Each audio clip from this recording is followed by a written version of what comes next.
যখন আমরা আল্লাহকে পাবো, আল্লাহ পাকের ইবাদতের মধ্য দিয়ে, রাসূলের সুন্নতের মধ্য দিয়ে অল্পে তুষ্ট থাকতে পারবো, যা আছে এতে শুকরিয়া আদায় করবো, আপনার চেয়ে সুখী মানুষ দুনিয়াতে কেউ নাই, কেউ নাই দুনিয়া। কিন্তু বস্তুবাদিতা আপনাকে এই আকীদা আদর্শ থেকে সম্পূর্ণ ডিমোটিভেট করে দেবে। তো প্রিয় ভাই এবং বোনেরা যারা আলোচনা শুনছেন, আজকে আমাদের প্রথম সবক হওয়া উচিত দুনিয়ার নেশায় আমরা না পড়ি। আল্লাহ পাক আমাদেরকে তৌফিক দান। আল্লাহ পাক আমাদের সবাইকে যারা আলোচনা শুনছি দুনিয়ার প্রেমিক হওয়া থেকে বাঁচাক বলি আমি। দুনিয়ার প্রেমিক না, প্রেমিক হবো কার? আল্লাহর আখিরাতের। কতটুকু দাম আছে দুনিয়ার? আল্লাহ পাক বলছেন একটা মাছির পাখার সমানও না। একটা মাছির পাখার কি দাম আছে আপনার কাছে? আল্লাহ পাক বলছেন পুরো দুনিয়ার দাম আমার কাছে যদি একটা মাছির পাখার সমান হতো, তাহলে এই দুনিয়াতে কোনো কাফের মুশরিক পানি পান করতে পারতো না। তার মানে এই দুনিয়াতে যা করো করো, আমার তো কোনো দামই নাই দুনিয়ার।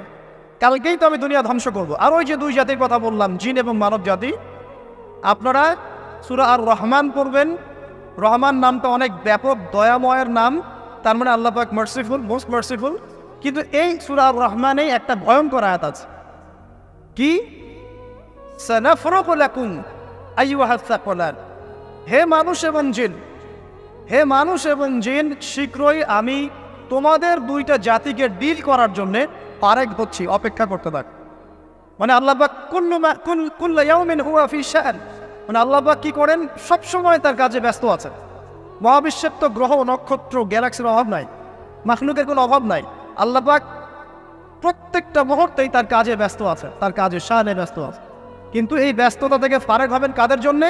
মানুষ আর জিনের জন্য। সুবহানাল্লাহ, মানুষ আর জিনের জন্য। আল্লাহ পাক বলছেন সানাফরুকু লাকুম আইয়ুহাস সাকলান। দাঁড়াও, দুনিয়ার মধ্যে এইসব করে বেড়াচ্ছ, তোমাদের দুই জাতির জন্য আমি অচিরে ফারেক হব ইনশাআল্লাহ। ওইটাই হলো কিয়ামতের দিন। যদি ওই দিনটা আমরা মাথায় রেখে চলি, ইনশাআল্লাহ আমরা কেউ বস্তুবাদী হব না ইনশাআল্লাহ। আল্লাহ পাক আমাদের সবাইকে দুনিয়া মুসাফিরের মতো থাকার তৌফিক দান করুন।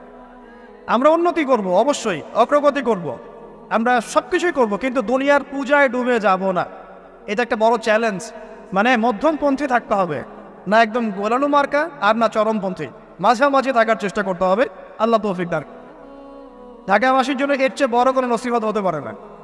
আর ঢাকার মতো যত মানে সিটিজ, মেগা সিটিজ আছে সারা ওয়ার্ল্ডে, তাদের জন্য এটাই প্রথম নসিহত, বস্তুবাদিতা ত্যাগ করতে হবে, বস্তুবাদিতা। আল্লাহ পাক আমাদের সবাইকে বাকির খাতা পূর্ণ করার তৌফিক দান। এখন একটা লক্ষ্য পেলাম কি জন্য দুনিয়া এসেছে? আপনার ইবাদত করার জন্য।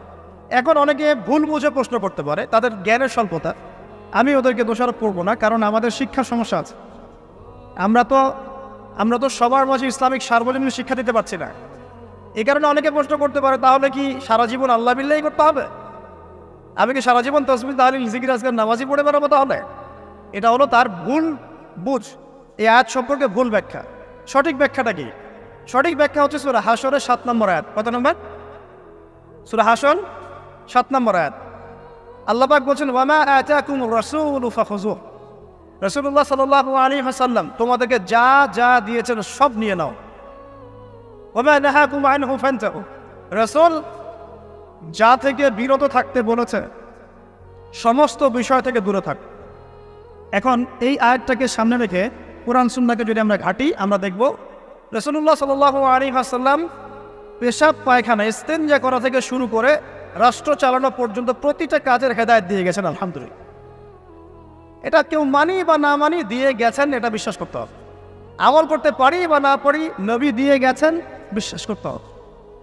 দলিল চাচ্ছেন, আপনি সহিহ বুখারী খোলেন, মুসলিম খোলেন, তিরমিজি, নাসাই, আবু দাউদ এগুলো খোলেন, দেখবেন আপনি ইস্তেনজা করবেন কিভাবে, বসবেন কিভাবে, ঢোকার সময় কোন পা দিয়ে ঢুকবেন, বের হওয়ার সময় কোন পা দিয়ে বের হবেন, ইস্তেনজা করার সময় কথা বলতে পারবেন কি না, কতটুকু বলতে পারবেন, গোসল কেমন করে করবেন, ওযু কিভাবে করবেন, আপনি আগে কি পা থেকে শুরু করবেন নাকি হাত থেকে শুরু করবেন, কিভাবে নামাজ পড়বেন, আগে গিয়ে কি সেজদা করবেন নাকি ইকামত হবে, আজান হবে, আল্লাহু আকবার তাকবীর দিবেন, কিভাবে নামাজ শেষে বের হয়ে আপনি ব্যবসায় চলে যাবেন, কিভাবে আপনি ব্যবসা করবেন, কিভাবে চাকরি বাকরি করবেন, সমাজের মানুষের সাথে মেলামেশা করবেন, মানুষকে দিনের দাওয়াত দিবেন, ইভেন কিভাবে আপনাকে যদি আল্লাহ ক্ষমতা দেন আপনি কিভাবে সোসাইটি মেনটেন করবেন, সমাজ এবং রাষ্ট্র মেনটেন করবেন, প্রতিটা হেদায়েত খুঁটিনাটি কোরআন এবং সুন্নাহ দিয়েছে আমাদেরকে। এই বিশ্বাস আগে রাখতে হবে। এই বিশ্বাস না রাখলে কেউ মুসলিম হতে পারবে না। I am very sorry to say, এই বিশ্বাস না করলে কেউ মুসলিম হতে পারবে না। আগে বিশ্বাস, তারপরে কাজ করতে পারেন কিনা সেটা পরের ইস্যু। এবং আমি বলে দিচ্ছি, এই যুগে আপনি 100% পারবেন না, সিম্পল। এই যুগে আপনি 100% পারবেন না, এটা স্বাভাবিক। কারণ এই পুরো বিশ্বটা তো ইসলামাইজড না। পুরো বিশ্ব কি ইসলামাইজড? বরং পুরো বিশ্বটা কুফরের উপর আছে। কিসের উপর আছে? পুরো ওয়ার্ল্ডটাই কুফরের উপর আছে, পুরো ওয়ার্ল্ডটাই। একটা এক্সাম্পল আমি প্রমাণ করতে পারি, একটা এক্সাম্পল খালি। আল্লাহ পাক বলছি সূরা মুলক, রাতের বেলা পড়তে হয় না সূরা মুলক? রাতের বেলা সূরা মুলক পড়তে হয়, যে পড়বে তার কবরের আযাব হবে না ইনশাআল্লাহ। কবরের আযাব থেকে আল্লাহ পাক তাকে বাঁচাবেন ইনশাআল্লাহ। সূরা মুলক তেলাওয়াত করতে হবে রাতের বেলা। এই সূরার প্রথম আয়াতে আল্লাহ বলেছেন তাবারাকাল্লাযী, বরকতময় সেই আল্লাহ, বিয়াদিহিল মুলক, যার হাতে পুরো মহাবিশ্বের ক্ষমতা। কার ক্ষমতা? তাবারাকাল্লাযী বিয়াদিহিল মুলক, বরকতময় সেই আল্লাহ, যার হাতে পুরো মহাবিশ্বের ক্ষমতা, সার্বভৌমত্ব। ক্ষমতার বাংলা কি বলতে পারি আমরা? এটাকে ইংরেজিতে আপনারা কি বলেন? আপনারা বলেন সভরেন্টি। কি বলেন? সভরেন্টি বিলংস টু আল্লাহ। এখানে সভরেন্টি বিলংস টু কে? আল্লাহ। কিন্তু এই পুরো বিশ্বের সার্বভৌমত্বের মালিক কি এখন আল্লাহ বাকি আছে? মানুষ নিজের হাতে নিয়ে নিয়েছে। কথা বুঝতে পারছেন? পুরো বিশ্বে আল্লাহর সার্বভৌমত্ব চলে এখন, মানুষের সার্বভৌমত্ব চলে এখন। তো পুরো ওয়ার্ল্ডটাই কুফরের উপর আছে না? বিশ্বটাই কুফরের। এখন বাদ দেন, এই ওয়ার্ল্ডে আপনি 100% ইসলাম ডিল করতে পারবেন না, সিম্পল। কিন্তু আগে বিশ্বাস করেন যে একদম টয়লেট থেকে শুরু করে আসমান পর্যন্ত সব কিছুই হেদায়েত কোথায় আছে, কোরআন শুনে আছে কি নাই? এখন মানতে পারি না, সেটা আমাদের ইস্যু। কেউ বিশ্বাস করেছে, মানতে পারে না, আল্লাহ তাকে মাফ করে দিবে ইনশাআল্লাহ। বিশ্বাস করেছি, মানতে পারিনি, আল্লাহ মানে বিশ্বাস করেছি, আমল করতে পারি না, এটা আল্লাহ। আমল করতে গিয়েছি, প্রতিবন্ধকতা পেয়েছি, সমাজ এমন ছিল না, বিশ্ব এমন ছিল না, আমি পারি নাই, আল্লাহ মাফ করে দাও, ইনশাআল্লাহ আল্লাহ মাফ করে দেবে ইনশাআল্লাহ। কারণ আল্লাহ পাক বলেছেন, কারো আমল নামায় যদি শিরকের পাপ না থাকে, যে কোনো গুনাহ আল্লাহ যাকে ইচ্ছা মাফ করে দেবে। আমল নামায় এখানে শিরকের পাপ রাখা যাবে না, যে কোনো গুনাহ আল্লাহ যাকে ইচ্ছা মাফ করতে পারে। বুঝাচ্ছি, মনে করেন একজন জেনা করেছেন, আল্লাহ মাফ করো।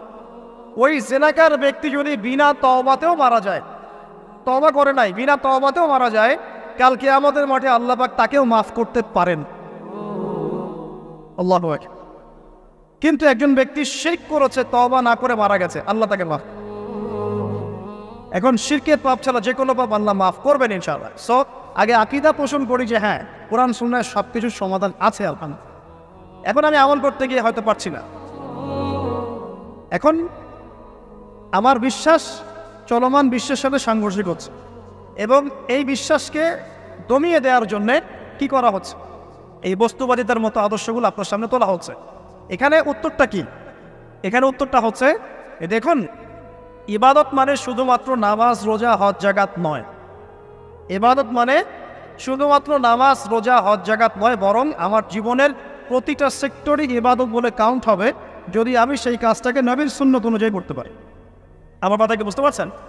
এই হলো ব্যাখ্যা, ওয়া খালাকতুল জিন্না ওয়াল ইনসা ইল্লা লিয়াবুদুন। আমি জিন আর মানুষকে শুধু আমার ইবাদত করার জন্যই সৃষ্টি করেছি। আপনার ইস্তেনজা করাটা ইবাদত। সুবহানাল্লাহ। আমার ইস্তেনজা করা কার প্রয়োজন? আমার না, ইসলামের না আল্লাহ পাকের? নাউজুবিল্লাহ। ইস্তেনজা কার জন্য করি? আমার প্রয়োজন। আমাকে এখন ইস্তেনজা করতে হবে, কষ্ট দিচ্ছে আমাকে। খাবার খাবেন, কার জন্য খাচ্ছেন? আমার জন্য নয় কি? আমার জন্যে।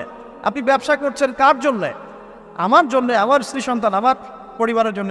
আপনি সমাজ চালাচ্ছেন কার জন্য? আপনার জনগণের জন্য। এখানে স্বার্থ কার? মানুষের না আল্লাহ? আমার স্বার্থে আমি এই সব কাজগুলো করব, নবীর সুন্নাহ অনুযায়ী করব, তাহলে দুনিয়াবী কাজগুলোতেও আল্লাহ পাক নেকি দিয়ে দিবেন ইনশাআল্লাহ। কেমন দুনিয়াবী কাজ? স্ত্রী সহবাস করা, স্ত্রীর সাথে ভালোবাসা, প্রণয় বিনিময় করা।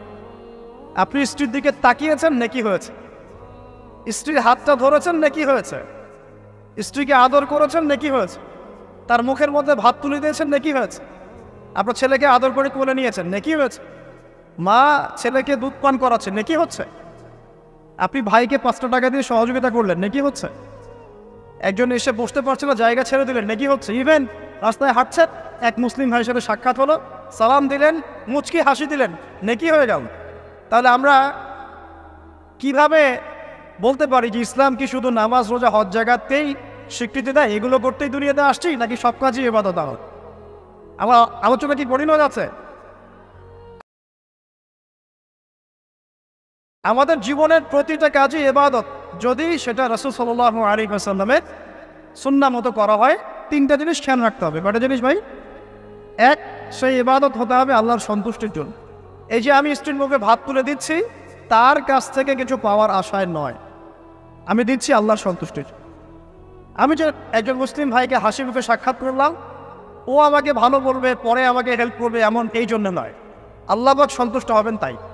আমি নামাজে দাঁড়িয়েছি, লোকে আমাকে ভালো বলবে এই জন্য দাঁড়াই নাই, দাঁড়িয়েছি কেন? যাতে আল্লাহ আমাকে কালকে আমাদের মঠে বাঁচাও। আমি দাড়ি ছেড়ে দিয়েছি কেন? মানুষ আমাকে হুজুর বলবে তাই, এই জন্য নয়, বরং আল্লাহ রসুলের সুন্নাত জীবিত করেছি, ইনশাআল্লাহ আমি 50 জন শহীদ সাহাবীর নেকি পাবো।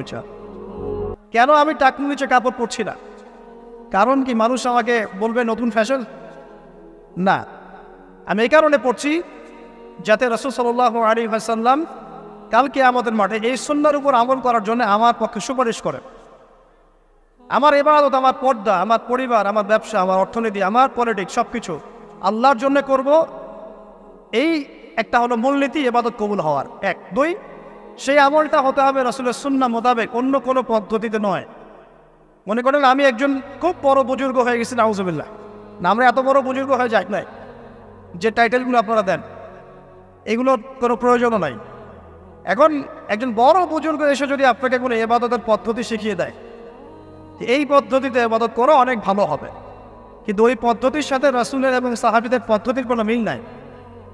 মুখরোচক মনে হলো, দেখতে সুন্দর মনে হলো, এবং অনেক মানুষ তা করছে, এরকম দলিল থাকলেও সেই কাজটা করা যাবে না। কারণ কি? কারণ সেই কাজটা রাসূল সাল্লাল্লাহু আলাইহি ওয়াসাল্লামের সুন্নাহ মাফিক হয়নি। আল্লাহ রাসূল করেন নাই, সাহাবীরা করেন নাই, বাস আমি করবো না। ইমামরাও করেন নাই, পরবর্তী জেনারেশনে কেউই করেন নাই। এখন যত ভালো টাটকা মজা লাগুক, দেখতে সুন্দর লাগুক, বহু মানুষ করছে, এইসব দলিল ইসলাম টিকবে না। আল্লাহ পাক বোঝার তৌফিক দান। এক নম্বর শর্ত আল্লাহর সন্তুষ্টির জন্য হতে হবে। দুই নম্বর রাসূলের পদ্ধতিটা হতে হবে। তিন নম্বর খুব ডিফিকাল্ট, তিন নম্বরটা বেশি ডিফিকাল্ট। প্রথম দুইটা পার হয়ে গেলেও তিন নম্বরে গিয়ে আমরা আটকে যাচ্ছি। আর বলবো, রাগটা করবেন না তো। তিন নম্বর হচ্ছে রিজিক হালাল হতে হবে। রিজিক হালাল হতে হবে। পশ্চিমের আদলে গড়া এই পুরো বিশ্বের বেশিরভাগ মানুষের রিজিক এখন হারাম। কেন হারাম? কারণ কোনো না কোনোভাবে আমরা সুদের সাথে সম্পৃক্ত হয়ে যাচ্ছি, কোনো না কোনোভাবে।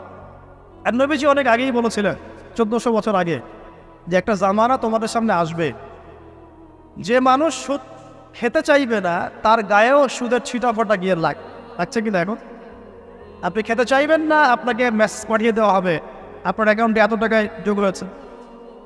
কি করবেন এখন? টাকাটা আপনি সুদের টাকা। সুদের টাকা মানে কি?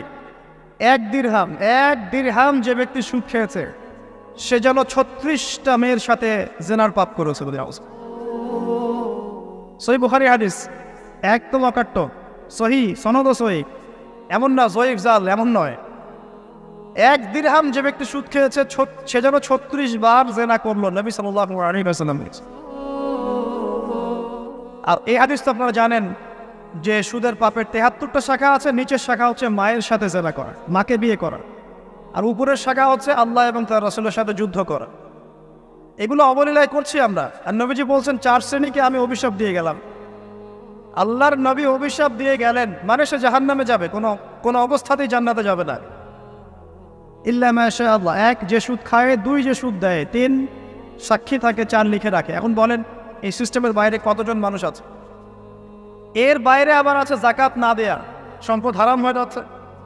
এর উপর আবার আছে ঘুষ, যা না দিলে অনেক সময় চাকরি বাকরি হয় না। আস্তে আস্তে এগুলো আমরা ট্রেডিশন বানিয়ে নিয়েছি। একসময় আমরা, শোনেন, এটাকে বলা হয় নিউট্রালাইজেশন, মানে স্বাভাবিকীকরণ। খুব কঠিন টার্ম বলে ফেলছি মনে কিছু কিছু। যেমন আগে ধর্ষণ হলে আমরা খুবই সোচ্চার ছিলাম এবং সারা এলাকা ফেটে যেত, এত বড় কথা। কেউ মাপে কম দিলে, ধরা পড়লে চক্ষু লজ্জায় সে সমাজে চলতে পারতো না। কেউ চুরি করলে চক্ষু লজ্জায় বের হতে পারতো না। আস্তে আস্তে আস্তে আস্তে আস্তে আস্তে এই যে মাপে কম দেয়া বলেন, সুদ বলেন, জেনা বলেন, আস্তে আস্তে পাপগুলোকে আমরা নিউট্রালাইজেশন করে ফেলেছি, নিউট্রালাইজ হয়ে গেছে। হ্যাঁ, দর্শন ডেইলি 4-5টা হয়, সুদ সবাই খায়, আমিও খাই, যে না তো সবাই করে, বয়ফ্রেন্ড গার্লফ্রেন্ড ফ্রি মিক্সিং আছে, আমি করলে সমস্যা কি? ওর তো 4টা, আমার তো মাত্র 1টা। ওর চেয়ে আমি ভালো। ওর 5টা বয়ফ্রেন্ড, আমার তো 1টা। ওর 4টা গার্লফ্রেন্ড, আমার তো 1টা। আমি তো ভালো। আমার ছেলে খুব ভালো, শুধু মাঝে মাঝে একটু ড্রিঙ্কস করে, ব্যাপারটা এরকম আর কি। তো এই যে পাপকে নিউট্রালাইজেশন করা হচ্ছে আস্তে আস্তে স্বাভাবিকীকরণ, এই ফ্লোতে আমরা মোটামুটি সবাই পড়ে গিয়ে রিজিক হারাম হয়ে যাচ্ছে। ঘুষ দিতে হয় না, চাকরি হবে না। আবার দেখেন, জাকাত না দেওয়ার মধ্য দিয়ে রিজিক হারাম করে ফেলছি, সুদ খাওয়ার মধ্য দিয়ে করছি, ঘুষ নেওয়ার মধ্য দিয়ে করছি, কোনো কোনো ক্ষেত্রে করাপশন, অন্যের সম্পদ আত্মসাতের মধ্য দিয়ে করছি। এর বাইরে যারা ব্যবসা করছি, আমরা যে দুধে দেওয়া তুলসী পাতা এমনও নয়, কোনো কোনো সময় মাপে কম দিচ্ছি। এই যে টাটকা জিনিস বলে ভেজাল খাওয়াচ্ছি, 3 দিনের বাসি তেল দিয়ে ইফতার রান্না করে খাওয়াই দিবে, বলবে একদম টাটকা জিনিস। এই শ্রেণীর মানুষের ধারণা যে লা ইলাহা ইল্লাল্লাহ শুধু মসজিদে আছে, বাজারে নাই।